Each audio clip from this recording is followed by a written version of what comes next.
I think most of you know me, but most of you don't know Anya. And I wanted to start with just a short intro, Anya, from you. Sure. Hi, everybody. I'm from Tashkent. I was born and raised in Uzbekistan. Currently, I live in San Francisco. I came to America for university, and we'll talk a little bit more about that. But I've spent my whole professional life here in Silicon Valley. I'm also a mom of two girls. They speak Russian and French and English, so we're trying to raise them with as many languages as possible. And I'm very looking forward to getting to know all of you. What do universities look for when they look at prospective students? It comes down to three things. The first one is they are looking for somebody who's smart. So if you're smart, how do you prove that to a university? You can have good grades in school. That's one way to show it. You can have a high test score, like SAT or ACT or one of those many tests that you have to take. You can also participate in academic programs like Olympiads. You can win some Olympiads. You can go to your math, your school Olympiad, win your math school Olympiad, and then go to the city, win the city. And once you get to the national level, and if you're like in the top three at your national level, maybe they send you to an international Olympiad. That is also a way to show that you're smart. Because these universities that are giving out money, they want smart students. They have hard coursework, and they want to make sure that at the very minimum people are able to succeed in those classes, and they're going to be hard classes, so they want smart kids. So that's number one, is you have to be smart. The second thing is you have to show that you're driven by something. You have to show your motivation, because only like 20% of the time that you spend in the university in the US is going to be spent in the classroom. You're going to spend most of your time doing things outside of the classroom. Universities have professors who do research. So those people who do research, they want students that want to get involved in research, because it's not part of the curriculum. You're not required to do research to get your diploma, but they want those kinds of students. Or a lot of universities have clubs and other activities that the university spends money on. So they want students who will use those resources. So you have to show that you're not just doing classes for the sake of high test scores or good grades. You have to show that you care about something, and you're going to spend time outside of school doing that thing just because you care, just because you like it. Even if there's no certificate at the end of the program, even if there's no grade, if there is no recognition, you just do it because you care. So that's about being driven. And the third thing is you have to be a good person, which is probably one of the hardest things to demonstrate. It's not objective. You cannot have a test that says you're a good person. And why do they want that? It's because all students on campus live together in a dormitory. Your physical presence in the dormitory affects people around you. It affects the students that you live with, that you go to classes with. And so you have to be someone who's going to contribute to that community in a positive way. And so for me, that's the third component of the formula for how to get in, is you have to show that you're a good person. Whether that's by showing that you get involved in things that are meaningful for you, but also good for your community, or reference letters from people who have observed you and have seen that you're not just like trying to get the best grade, you also try to help other students in your class. There's multiple ways you can do that. So those are the three things. Anya, what do you think? Is that how you think about it, or do you have a slightly different take, perhaps, or some comments there? Top universities in the US really see you as an investment into their community. So a lot of the things that Alisher talked about is really about your time on campus, but they're really making an investment in you to be the representation of their university after you graduate. So we'll talk about my path in particular, but even after graduation, we have a very strong alumni base. Alumni are all those people that have graduated. And it's a very close community of people, even though we're like hundreds of thousands of people over the years. And they want you to continue to carry those good values so that you can do good things for the world, because then it creates that better representation of their university, of their reputation, and so forth. And then the other piece about drive, I would say, like, the other piece that they really want to see is what is your true passion. But it doesn't just mean your interest, but it could be your personal passion and motivation. So a lot of the drive, they want to see that you're excited about things outside of just the regular coursework. I know that those things are a little bit abstract for you guys, but it's important to start there, because as you think about all the little requirements for the admissions process, they all have to come together. It's not a disparate list. It's one application. It's one folder, literally. The admissions officer, maybe today it's digital, but when I was in the admissions office 16 years ago, helping the admissions office run, literally we created a folder for each applicant that had all of the information in that folder, and the admissions officer takes that folder and looks at everything in it.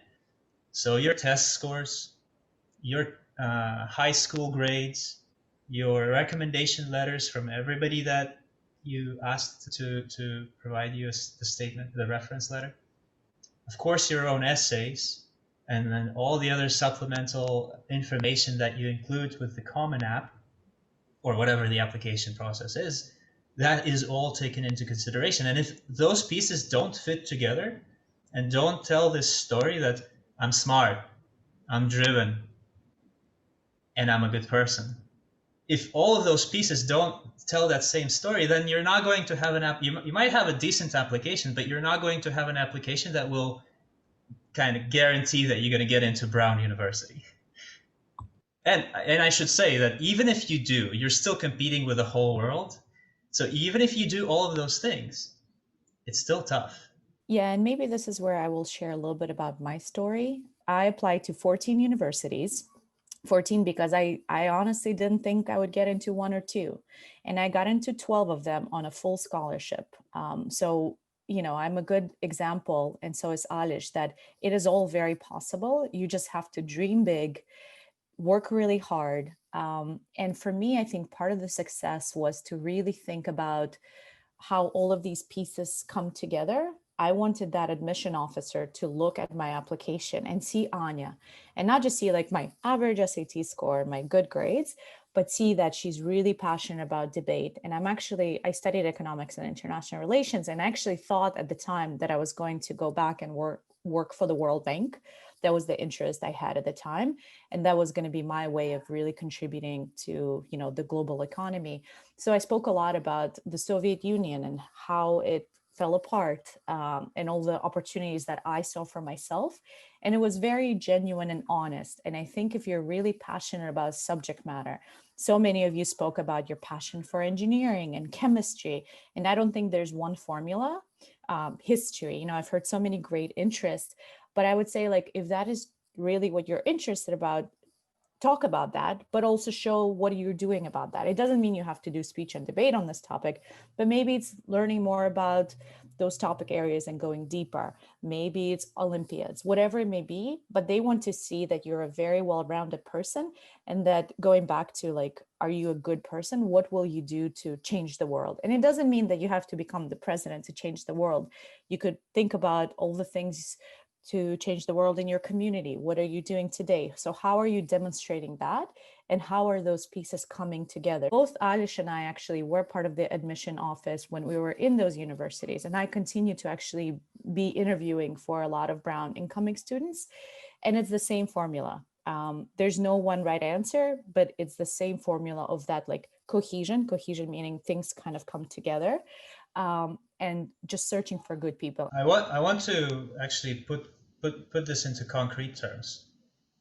When I took the SAT, I got something like between 1350 and 1400. I don't remember the exact score. It was okay. It was not 1600. By the way, SAT used to be harder. So if you guys are getting 1500s, that's like 1400, 15 years ago. But your score was actually kind of low, right? Like, what was your score? Yeah, it was like almost 1200. It was just average. Which for Brown, it's not average. For Brown, it's way below average. It Even was even below back average. then, Yep. right? Yep. Yep. Yep. Yeah, for a lot of these top schools, they need to see like the top of the top. And for a lot of the universities I applied to, it was on the lower end. And I really think that for me, a big part of the success was because I had all these other passions and I clearly demonstrated those passions and what I want to do with them to really contribute to the world. I know you don't remember. I don't remember what I wrote my essay about. But if you were to guess, what do you think was your story? I mean, you mentioned debate, but did you talk about why debate? I was very interested in debate. And I felt like when I was growing up in Uzbekistan, it was a pretty censored society where, the freedom of speech was a little bit limited. And debate for me really gave an opportunity to find my voice and really think deep about certain topics that I knew nothing about. And then it gave me the opportunity to go deep in a very short amount of time. And I think I was really excited about that because I had that intellectual curiosity. And I didn't necessarily talk about that in my essays, but it was really exciting to just get a problem. One good example is like nuclear disarmament. This means like if you have nuclear weapons as a country, you have to get rid of them. It's like a big international problem. So it's an opportunity to really learn about a new subject really fast.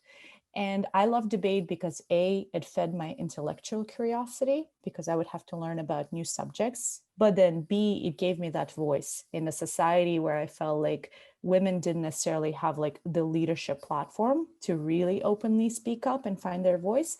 And here I was, Alish and I ended up on the same team. And we actually represented Uzbekistan in some international, by the host, unlimited minutes. Okay. And it was just so amazing to stand there and have hundreds of people when we were in final rounds sit there and listen to you. It's stressful. It was so scary. It's so scary. But it was so exciting to be heard. So I spoke a lot about my passion for that and why I thought that was important. But then the other piece that I spoke a lot about was I saw what was happening in Uzbekistan and post-Soviet Central Asia after the collapse of the Soviet Union, of the USSR, and just the very poor state the economy was in. So I wanted to learn more about the economics and international relations because at the time, as I mentioned, I thought I wanted to work for the World Bank because I truly wanted to come back to Uzbekistan or wherever, but I wanted to fix and help fix a lot of these economies. We can talk about my career path. I ended up spending most of my career actually at Google here in Silicon Valley. So, it was a different journey and that is okay. But at the time, those were my genuine passions. And I think they really came out because I spent a lot of time thinking about it ahead of time and really asking myself those questions, but also asking others, everybody that I worked with or had interest in or clubs or whatever, I would oftentimes ask, like, what do you think are my strengths? What are my weaknesses? And I was doing that for quite a while because it helped me better understand myself. One thing I wanted to follow up on, and then I'll shut up and I'll let you guys ask the questions. But I think it's really important because I was reading, Rajan, I think it was your essay. Because Anya said something that it was a very similar thing that I saw in your essay. When you have something that you are really excited about, like for you, Anwar, it was biology. If you're really excited about biology, and then you realize, actually, in order to do this thing in my biology summer program, I have to go and learn how to code. But I'm not just learning to code because, I decided to learn to code. I have a specific problem that I need to do for the thing that I care about. And you went and figured it out. And I'm sure all of you guys have experienced this, where think something that you're really passionate about, and you're like, okay, I don't know how to do this in my world, so I need to go and learn about this thing. And it might be something you've never thought that you were good at. It's like if you find that thing that you care about, then learning all these things that you always thought you're not good at is going to become easier. When you have a reason to do something, it becomes easier for you to motivate yourself to go and learn, and that's an indicator of that quality of being driven. You're driven by something you care about, And the way you show it is by saying, look at all these challenges I overcame because I cared about this thing. So I had to go and overcome a bunch of these challenges. That's a really excellent thing to talk about in one of your Yeah. pieces of your A- essay. And just going back to what you said, it really helps you find that drive because Alish and I did not have much support. Eventually, when we got into the international school, we did. But to get there, we spent a lot of hours, days working really hard. But it was very exciting in itself because I think we both understood why we were interested in certain areas, and that gave us enough motivation to really push hard on our own because my family didn't speak good English, but I wanted to do better. So you just find that as a resource inside yourself. So maybe Right. we'll see if folks have That's any questions. Okay, how did you report your grades to the university? Alish, do you want to take that? You should just Google high school transcript, and you'll see a bunch of templates for what a transcript looks like. The important thing is that you explain the system, the grading system. So in the US, it goes A, B, C, D, F. In Uzbekistan, it's 5, 4, 3, 2. Sometimes, like, it's percentages, right? You just have to explain, like, A means excellent, 5 means excellent, 4 means good.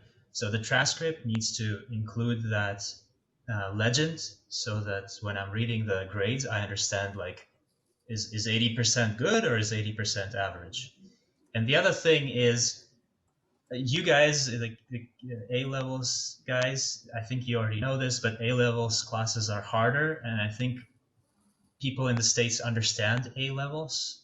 But if you're not in the presidential school, but you're like in a regular public school in Uzbekistan, then you have to show that, like, if you've taken some classes that were harder or not everybody took those classes, you have to make sure that that is also showing up on the transcript.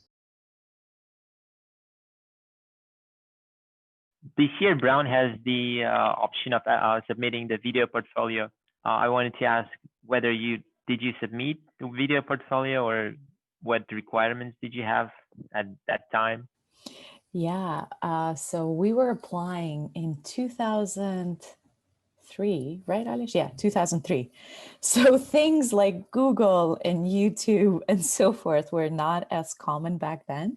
So there was no option for video. So I just submitted the regular common application, and then they had supplemental essays. I think now schools allow a lot more format. I'm not as familiar about video application, but I would say if you think that you present yourself better live, do it. They really want to see who you are. So whatever you feel most comfortable, don't worry about what you think the school is looking for. Do they prefer paper or video? I would say just bring it back to you and think about what comes across in the best way possible for you personally. And Brown was so much fun. Brown and Wellesley were my top two choices. And I got into both. And then I ended up going to Brown because my father thought that going to Wellesley, which is a school just for girls, that's where Hillary Clinton went, he thought that it was not the best idea because the real world consists of men. And Brown was fantastic. I had the time of my life. I will say it's very scary because you're there by yourself. I didn't see my family for a year and a half before the first time I went back, and I didn't have much money. So I got the scholarship and I got a little stipend, but I still didn't have much money beyond that. So I ended up working a lot on campus just to earn extra dollars here and there. And I worked really hard. Like for the first 2 years, I was in the library and doing a lot of classes and activities. But looking back, it was some of the best years of my life because all of a sudden, the world really opens up to you. And a lot of these universities, because they care about international admission so much, they bring together some of the most interesting people. I had friends from Zimbabwe and Uganda and Australia, like places I've never been to before. And that's a lot of what you will be bringing to the table, because a lot of, there's a very large proportion of students that are American, but the smaller proportion of international students, Uzbekistan is also such a cool place. So think of you as that additional story of going to this very international, very global community and really representing Uzbekistan in that. And, you know, as a result, you learn about other countries and places and ideas. And for people who are intellectually curious, which I really hope you all are because you're here today, it's some of the best years of the life. Because of the situation caused by a pandemic, a lot of universities are not requiring our SAT tests. But do you think we should submit our SAT scores even though we don't meet the requirements? For example, top universities require more than 1400, but ours, for example, my score was 13. My first score was 1300. So do you think I should submit my score for my application? Alish, do you know if 1300 these days is good or not? Do you have a point of view? I think it's low for Harvard and Brown and Stanford, but I think it's in the range for there's Harvard, Stanford, and maybe 5 others that are, I would say, are the most competitive universities in the world. And then there's probably another 10 to 20 in the US that are very, very good, like super, super amazing places. Like Wellesley would be one, or Pomona would be another one, I think, that would be in that second tier. And I think for them, it would fall in an acceptable range. Generally speaking, when they don't know your school, right? They don't know the quality of the education that you're getting, even though it's A levels, but your school is only 2 years old, right? So A levels at your school there's no accreditation still. They need the extra confidence that 1300 means your English is fine, like your math is totally fine. For an international student, you're going to be doing just fine. And so that extra level of confidence that you give them by saying, hey, I got a 1300 on my SAT is not going to hurt you. Now, if your SAT is like 1100, then maybe, yeah, you shouldn't send it. So it's a good idea to submit the test scores instead of just without SAT, yes? Even though it's a bit less. Yeah, I would say so. I think it's still a good score. Thank you. It is a relatively new school, but I think more importantly, there are just not that many candidates applying from Uzbekistan. We are a small country. So I know at Brown, I was the second student to ever attend in like 25 years, like the second student ever. So they just don't see a lot of applications. They don't know too much about the system. So whether it's, this school or another school, I think is just really good. If you have a good score, it gives them some baseline, some foundational understanding that English and math that's much more standardized. If you go to niche.com, I'm sure you guys already know, niche.com or even collegeboard.com, and you look at the range, that range is not, there's no cutoff actually. So that range, what it represents is what 2/3 of the students that were admitted last year, what the scores of 2/3 of those students looked like. So it was from 1300 to 1550. That's only 2/3. 1/3 of the students was outside of that range. So people are still getting admitted with SAT scores just like Anya, and it happens more often than you think. It's not like 1 or 2% of the time, it's 30% of the time. So my question is going to be about scholarship and financial aids.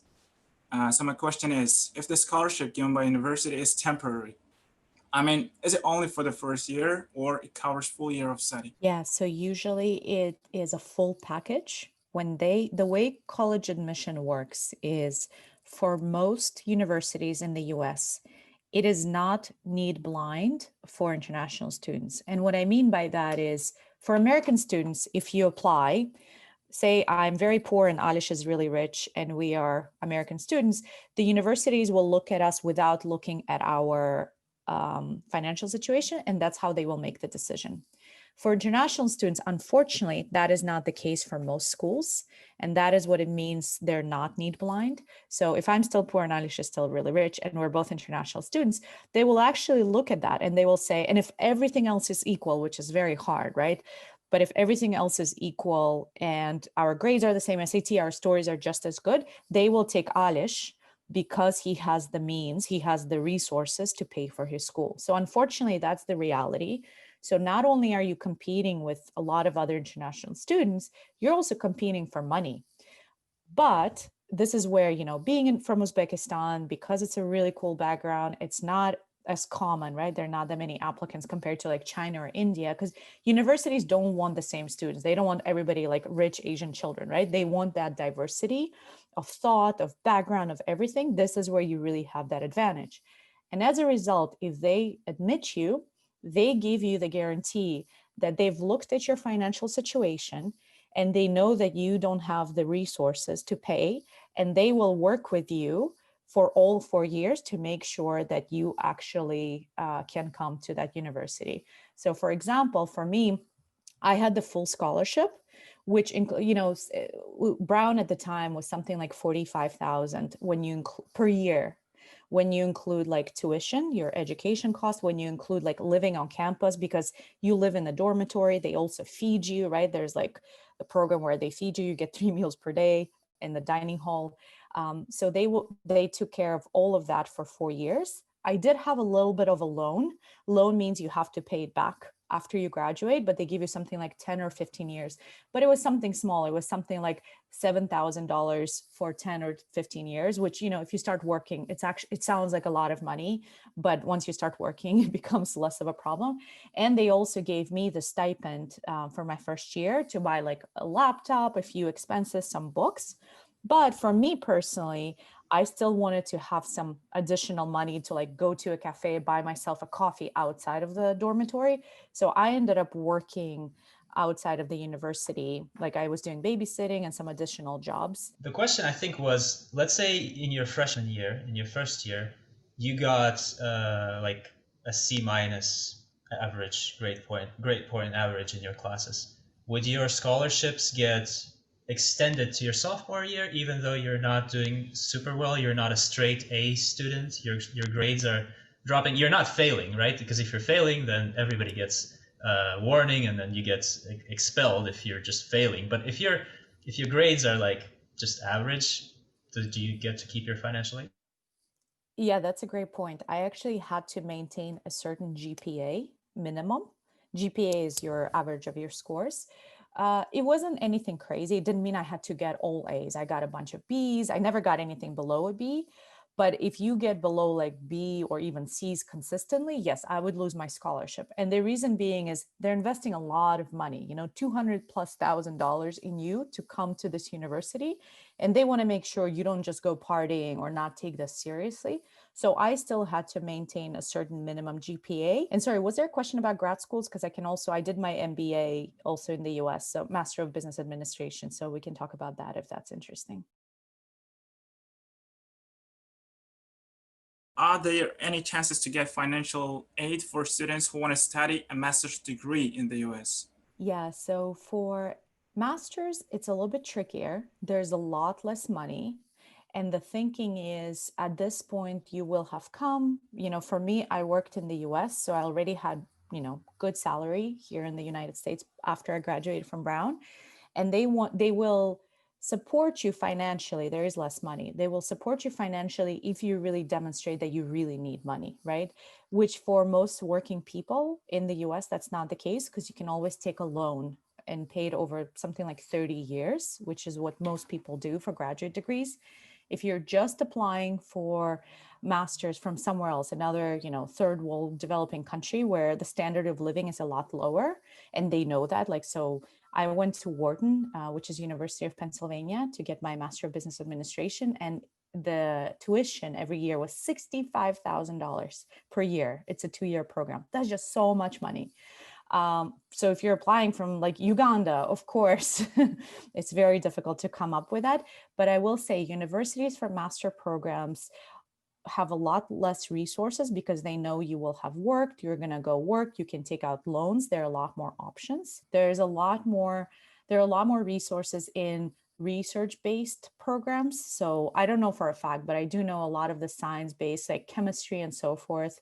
There are a lot more grants, like research grants, more opportunities. because MBA is looked as like you're really doing this because then you're probably going to go and work on Wall Street, which is what typically happens. You're not like really giving back to the society. It's more of like a capitalistic journey. It's very, very uncommon to get scholarships for an MBA. So it also depends on which master program. You talked about you being a babysitter, like you as your part-time job from outside the university.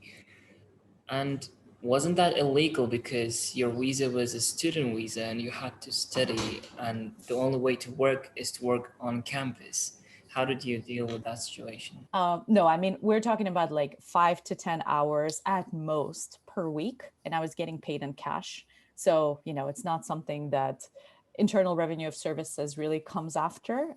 It was just for some pocket money, right? Like I wanted to be able to afford some coffee at Starbucks. So things like that.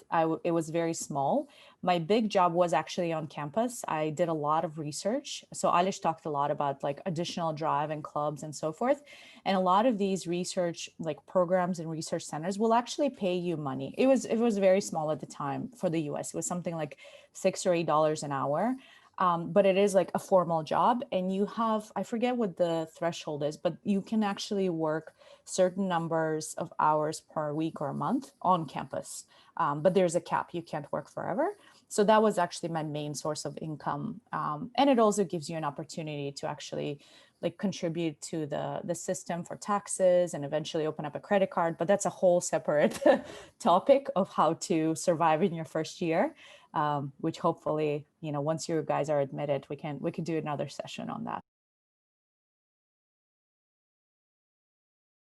I also have a question regarding writing supplemental essays. So what is more important to mention about extracurricular activities like feminist club or academics? I think it really goes back to your story and making sure that it all adds to each other. You never want to repeat the same topic in all of your essays, because you want everything that you write to be very, very intentional. It really goes back to your true passion. So it's hard for me to say which one is more important to you, but usually supplemental essays are a way for you to demonstrate those additional interests outside of your academics.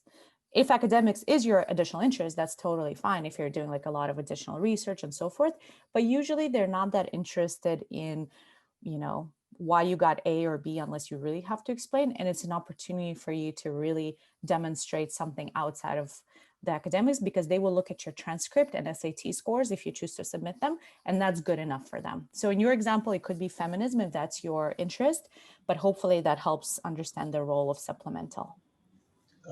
I'll clarify this. So if you talk about how cool it was to participate in research with a professor at a local university where you did something very academic, that's an amazing thing to write about because it's outside of your school program.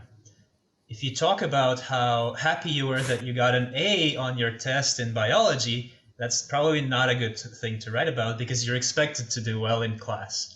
You're expected to get an A in class. That doesn't make you distinguished. You're just like everybody else who got A's in their biology class, so don't write about that. So unfortunately, I have to go. I have my next meeting with Apple. It's still morning time for me. I'll show you my view from San Francisco so you can see. So that's my little desk. That's where I work. It was very, very nice to meet all of you. Thank you for sharing your stories. As I said, Alish and I are really, really passionate about helping many more young future leaders like yourself. And this is our way of, giving back because we had that story and we had those opportunities. So we are really cheering for you, wishing you all the luck. And if we can be supportive and helpful going forward, let us know. But best of luck to all of you.